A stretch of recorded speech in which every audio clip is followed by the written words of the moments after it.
ನಮಸ್ತೆ ಫ್ರೆಂಡ್ಸ್, ರಾಜ್ ಜಾಬ್ಸ್ಗೆ ಸ್ವಾಗತ. ಫ್ರೆಂಡ್ಸ್, ಹೊಸ ಉದ್ಯೋಗಿಗಳಿಗೆ ನೇಮಕಾತಿಯ ಹೊಸ ಸೂಚನೆ ಬಿಡುಗಡೆಯಾಗಿದೆ ನೋಡಿ. ಬೋತ್ ಮೇಲ್ ಅಂಡ್ ಫಿಮೇಲ್, ಪುರುಷ ಮತ್ತು ಮಹಿಳಾ ಅಭ್ಯರ್ಥಿಗಳು ಇಬ್ಬರು ಈ ಒಂದು ಹುದ್ದೆಗಳಿಗೆ ಅರ್ಜಿಗಳನ್ನ ಸಲ್ಲಿಸಬಹುದು. ಸಂಪೂರ್ಣವಾಗಿ ಈ ಒಂದು ಹುದ್ದೆಗಳು ಕಾಯಂ ಉದ್ಯೋಗಗಳಾಗಿರ್ತವೆ ನೋಡಿ. ಅಟೆಂಡರ್ ಸೇರಿದಂತೆ ಕಚೇರಿ ಸಹಾಯಕ ಹುದ್ದೆಗಳಿಗೆ ನೇಮಕಾತಿ ನಡೀತಾ ಇದೆ. ಒಟ್ಟು 3727 ಹುದ್ದೆಗಳಿದಾವೆ ನೋಡಿ. ಆನ್ಲೈನ್ ಮೂಲಕ ಅಫಿಷಿಯಲ್ ವೆಬ್ಸೈಟ್ಗೆ ಹೋಗಿ ನೀವು ಅರ್ಜಿಗಳನ್ನು ಸಲ್ಲಿಸಬೇಕಾಗತ್ತೆ. ಅರ್ಜಿ ಸಲ್ಲಿಕೆ ನೇರ ಲಿಂಕನ್ನು ವಿಡಿಯೋ ಡಿಸ್ಕ್ರಿಪ್ಷನ್ ಬಾಕ್ಸಲ್ಲಿ ಇರುತ್ತೆ ನೋಡಿ. ಅಲ್ಲಿ ಹೋಗಿ ನೀವು ಡೈರೆಕ್ಟಾಗಿ ಅರ್ಜಿ ಫಾರ್ಮನ್ನು, ಆನ್ಲೈನ್ ಅರ್ಜಿ ಫಾರ್ಮನ್ನು ಓಪನ್ ಮಾಡಿ ನೀವು ಅರ್ಜಿಗಳನ್ನು ಸಲ್ಲಿಸಬಹುದಾಗಿರುತ್ತೆ. ಇನ್ನು ಫ್ರೆಂಡ್ಸ್, ಯಾವ ಒಂದು ಹುದ್ದೆಗಳಿಗೆ ಅರ್ಜಿ ಸಲ್ಲಿಕೆಗೆ ಬಿಡುಗಡೆಯಾಗಿದೆ ಅಂದರೆ ನೋಟಿಫಿಕೇಶನ್ ಬಿಡುಗಡೆಯಾಗಿದೆ ಅಂತ ನೋಡೋದಾದರೆ, ಇಲ್ಲಿ ನೋಡಿ, ಕಚೇರಿ ಪರಿಚಾರಕ ಮತ್ತು ಪರಿಚಾರಕ ಹುದ್ದೆಗಳು ಅಂದರೆ ಅಟೆಂಡೆಂಟ್, ಸೇಮ್ ಅಟೆಂಡೆಂಟ್ ವರ್ಕ್ ಅದೇ ಇರುತ್ತೆ. ಆ ರೀತಿಯಾಗಿ ಏನು ಕಚೇರಿ ಸಹಾಯಕ ಮತ್ತು ಅಟೆಂಡರ್ ಹುದ್ದೆಗಳಿಗೆ ನೇಮಕಾತಿ ಇರುತ್ತೆ ನೋಡಿ. ಒಟ್ಟು 3727 ಹುದ್ದೆಗಳಿದಾವೆ ನೋಡಿ. ಇನ್ನು ಫ್ರೆಂಡ್ಸ್, ಅರ್ಜಿ ಸಲ್ಲಿಕೆ ನೋಡಿ 25 ಆಗಸ್ಟ್ 2025 ಅರ್ಜಿ ಸಲ್ಲಿಕೆ ಶುರುವಾದರೆ, ಇಲ್ಲಿ ನೋಡಿ 26 ಸೆಪ್ಟೆಂಬರ್ 2025 ಅಪ್ಲಿಕೇಶನ್ ಫಾರ್ಮು ಕ್ಲೋಸ್ ಆಗುತ್ತೆ. ಆನ್ಲೈನ್ ಅಪ್ಲಿಕೇಶನ್ ಫಾರ್ಮ್ ಮುಕ್ತಾಯ ಆಗುವಂಥ ದಿನಾಂಕ 26 ಸೆಪ್ಟೆಂಬರ್ 2025 ಆಗಿರುತ್ತೆ ನೋಡಿ. ಅಷ್ಟರಲ್ಲೇ ನೀವು ಆನ್ಲೈನ್ ಮೂಲಕ ಏನು ಈ ಒಂದು ಅಫಿಷಿಯಲ್ ವೆಬ್ಸೈಟ್ಗೆ ಹೋಗಿ ಅಪ್ಲಿಕೇಶನ್ ಫಾರ್ಮನ್ನು ಫಿಲ್ ಮಾಡಬೇಕಾಗತ್ತೆ ನೋಡಿ. ಇನ್ನು ಫ್ರೆಂಡ್ಸ್, ಆಯ್ಕೆ ಪ್ರಕ್ರಿಯೆಯನ್ನು ನೋಡೋದಾದರೆ ಲಿಖಿತ ಪರೀಕ್ಷೆ ಮತ್ತು ದಾಖಲೆ ಪರಿಶೀಲನೆ ಮೂಲಕ ಆಯ್ಕೆಯನ್ನು ಮಾಡಿಕೊಳ್ಳಲಾಗುತ್ತೆ ನೋಡಿ. ಈ ಒಂದು ಅಫಿಷಿಯಲ್ ವೆಬ್ಸೈಟ್ಗೆ ಹೋಗಿ ನೀವು ಅರ್ಜಿಗಳನ್ನು ಸಲ್ಲಿಸಬಹುದಾಗಿರುತ್ತೆ. ಇನ್ನು ಫ್ರೆಂಡ್ಸ್, ಅಧಿಸೂಚನೆ ಬಿಡುಗಡೆಯಾಗದಂಥ ದಿನಾಂಕ ನೋಡಿ 4 ಆಗಸ್ಟ್ 2025 ಅಧಿಸೂಚನೆ ಬಿಡುಗಡೆಯಾಗಿರುತ್ತೆ. ಆನ್ಲೈನ್ ಅರ್ಜಿ ಸಲ್ಲಿಕೆ ಪ್ರಾರಂಭ ಆಗುವುದು 25 ಆಗಸ್ಟ್ 2025 ಆನ್ಲೈನ್ ಅರ್ಜಿ ಸಲ್ಲಿಕೆ ಶುರುವಾಗುತ್ತೆ. ಹಾಗೆ ಅರ್ಜಿ ಸಲ್ಲಿಸಲು ಕೊನೆಯ ದಿನಾಂಕ 26 ಸೆಪ್ಟೆಂಬರ್ 2025 ಅರ್ಜಿ ಸಲ್ಲಿಸಲಿಕ್ಕೆ ಕೊನೆಯ ದಿನಾಂಕ ಆಗಿರುತ್ತೆ ನೋಡಿ. ಇನ್ನು ಫ್ರೆಂಡ್ಸ್, ಈ ಒಂದು ಖಾಲಿ ಹುದ್ದೆಗಳಿಗೆ ಮೀಸಲಾತಿ ಕೂಡ ನೀಡಲಾಗಿದೆ ನೋಡಿ. ಇನ್ನು ಫ್ರೆಂಡ್ಸ್, OBC SC ST ನೋಡಿ, OBC ಮತ್ತು SC ST ಅಭ್ಯರ್ಥಿಗಳಿಗೂ ಕೂಡ, ಎಲ್ಲ ಅಭ್ಯರ್ಥಿಗಳಿಗೂ ಕೂಡ, ಹಿಂದುಳಿದ ವರ್ಗದ ಅಭ್ಯರ್ಥಿಗಳಿಗೆ, EWS PWD ಹಾಗೂ ಎಲ್ಲ ಅಭ್ಯರ್ಥಿಗಳಿಗೂ ಕೂಡ ಏನು ನೀವು ಅರ್ಜಿಗಳನ್ನು ಸಲ್ಲಿಸಬಹುದಾಗಿರುತ್ತೆ ನೋಡಿ. ಕರ್ನಾಟಕದಲ್ಲಿ 1216 ಹುದ್ದೆಗಳಿದಾವೆ ನೋಡಿ. ಕರ್ನಾಟಕ ಅಂತ ಕ್ಲಿಯರ್ ಆಗಿ ಮೆನ್ಷನ್ ಮಾಡಿದ್ದಾರೆ. 3727 ಹುದ್ದೆಗಳು ಟೋಟಲ್ ಆಗಿರುತ್ತೆ. ಇನ್ನು ಈ ಒಂದು ಹುದ್ದೆಗಳಿಗೆ ಕೇವಲ SLC, ಜಸ್ಟ್ SLC ಪಾಸ್ ಆಗಿದ್ದರೆ ನೀವು ಅರ್ಜಿಗಳನ್ನು ಸಲ್ಲಿಸಬಹುದು. ಕಚೇರಿ ಸಹಾಯಕ ಮತ್ತು ಏನು ಅಟೆಂಡರ್ ಹುದ್ದೆಗಳಿಗೆ ಈ ಒಂದು ಹುದ್ದೆಗಳಿಗೆ ನೇಮಕಾತಿ ಇರುತ್ತೆ. ಇನ್ನು ಫ್ರೆಂಡ್ಸ್, ಈ ಒಂದು ಹುದ್ದೆಗಳಿಗೆ ಅರ್ಜಿ ಸಲ್ಲಿಸುವಂಥ ಅಭ್ಯರ್ಥಿಗಳಿಗೆ 18ರಿಂದ 37 ವರ್ಷದ ಒಳಗಿನವರು ಅರ್ಜಿಗಳನ್ನು ಸಲ್ಲಿಸಬಹುದು ನೋಡಿ. 37 ವರ್ಷದ ಒಳಗಿನವರು ಈ ಒಂದು ಹುದ್ದೆಗಳಿಗೆ ಅರ್ಜಿಗಳನ್ನು ಸಲ್ಲಿಸಬಹುದಾಗಿರುತ್ತೆ. ಇನ್ನು ಫ್ರೆಂಡ್ಸ್, ಈ ಒಂದು ಹುದ್ದೆಗಳಿಗೆ ಅರ್ಜಿ ಸಲ್ಲಿಸುವಂಥ ಅಭ್ಯರ್ಥಿಗಳಿಗೆ OBC ಅಭ್ಯರ್ಥಿಗಳಿಗೆ 3 ವರ್ಷ, SC ST ಅಭ್ಯರ್ಥಿಗಳಿಗೆ 5 ವರ್ಷ ಮತ್ತು PWD ಅಭ್ಯರ್ಥಿಗಳಿಗೆ 10 ವರ್ಷಗಳ ವಯೋಮಿತಿ ಸಡಿಲಿಕೆ ಕೂಡ ಇರುತ್ತೆ ನೋಡಿ. ಆದಷ್ಟು ನಿಮ್ಮ ವಯಸ್ಸಿನ ಲೆಕ್ಕಾಚಾರ ಮಾಡಿಕೊಂಡು ನೀವು ಅರ್ಜಿಗಳನ್ನು ಸಲ್ಲಿಸಬಹುದು. ಹಾಗೆ ಫ್ರೆಂಡ್ಸ್, ಪುರುಷ ಮತ್ತು ಮಹಿಳಾ ಅಭ್ಯರ್ಥಿಗಳು ನೋಡಿ 42 ವರ್ಷದ ಕಾಯ್ದಿರಿಸಿದ ಅಂತ ಕೊಟ್ಟಿದ್ದಾರೆ. ಹಾಗೆ ಇನ್ನು ಅಂಗವಿಕಲ ಅಭ್ಯರ್ಥಿಗಳಿಗೆ ನೋಡಿ, ತುಂಬ ಜನ ಕೇಳ್ತಾ ಇರ್ತಾರೆ, ಅಂಗವಿಕಲ ಅಭ್ಯರ್ಥಿಗಳು ಅವರಿಗೂ ಕೂಡ 10 ವರ್ಷದ ವಯೋಮಿತಿ ಸಡಿಲಿಕೆ ಕೂಡ ಇರುತ್ತೆ. ಆದಷ್ಟು ನಿಮ್ಮ ವಯಸ್ಸಿನ ಲೆಕ್ಕಾಚಾರ ಮಾಡಿಕೊಂಡು ನೀವು ಅರ್ಜಿಗಳನ್ನು ಸಲ್ಲಿಸಬಹುದು. ಇನ್ನು ಈ ಒಂದು ಹುದ್ದೆಗಳಿಗೆ ಸಂಬಳವನ್ನು ನೋಡೋದಾದರೆ 18,000ದಿಂದ 56,000ವರೆಗೂ ಪರ್ ಮಂತ್ ಸ್ಯಾಲ್ರಿ ಆಗಿರುತ್ತೆ ನೋಡಿ. ಇದು ಜಾಸ್ತಿ ಕೂಡ ಆಗ್ತಾ ಹೋಗುತ್ತೆ. ಇನ್ನು ಖಾಯಂ ಉದ್ಯೋಗಗಳಾಗಿರ್ತವೆ ನೋಡಿ.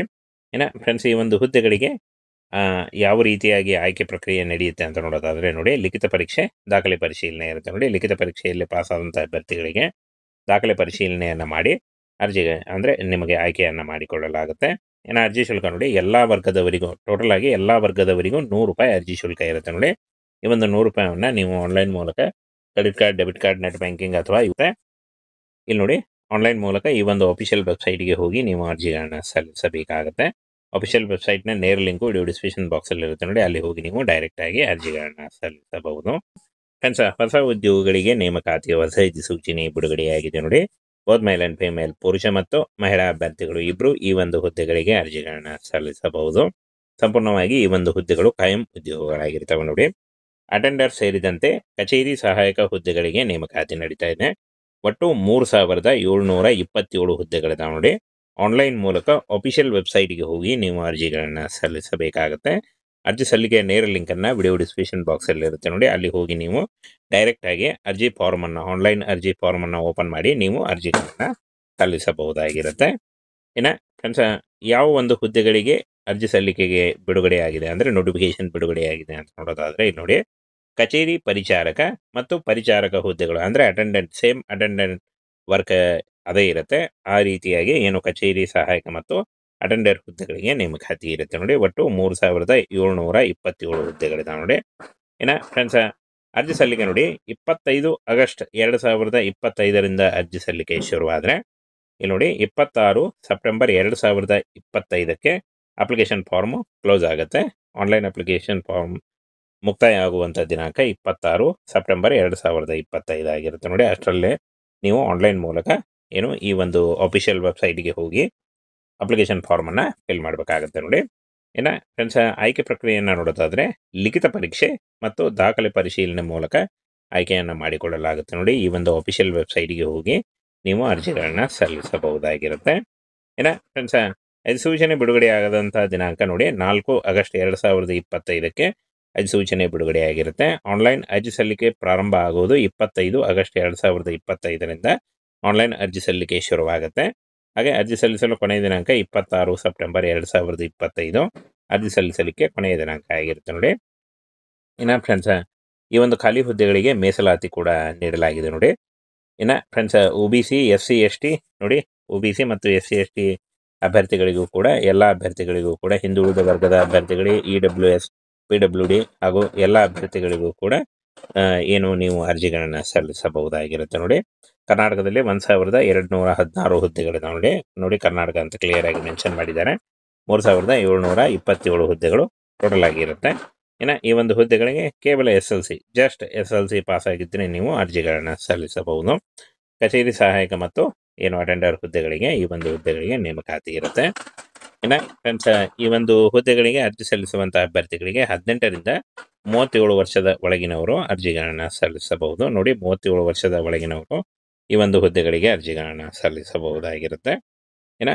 ಫ್ರೆಂಡ್ಸ್, ಈ ಒಂದು ಹುದ್ದೆಗಳಿಗೆ ಅರ್ಜಿ ಸಲ್ಲಿಸುವಂಥ ಅಭ್ಯರ್ಥಿಗಳಿಗೆ OBC ಅಭ್ಯರ್ಥಿಗಳಿಗೆ 3 ವರ್ಷ, SC ST ಅಭ್ಯರ್ಥಿಗಳಿಗೆ 5 ವರ್ಷ ಮತ್ತು PWD ಅಭ್ಯರ್ಥಿಗಳಿಗೆ 10 ವರ್ಷಗಳ ವಯೋಮಿತಿ ಸಡಿಲಿಕೆ ಕೂಡ ಇರುತ್ತೆ ನೋಡಿ. ಆದಷ್ಟು ನಿಮ್ಮ ವಯಸ್ಸಿನ ಲೆಕ್ಕಾಚಾರ ಮಾಡಿಕೊಂಡು ನೀವು ಅರ್ಜಿಗಳನ್ನು ಸಲ್ಲಿಸಬಹುದು.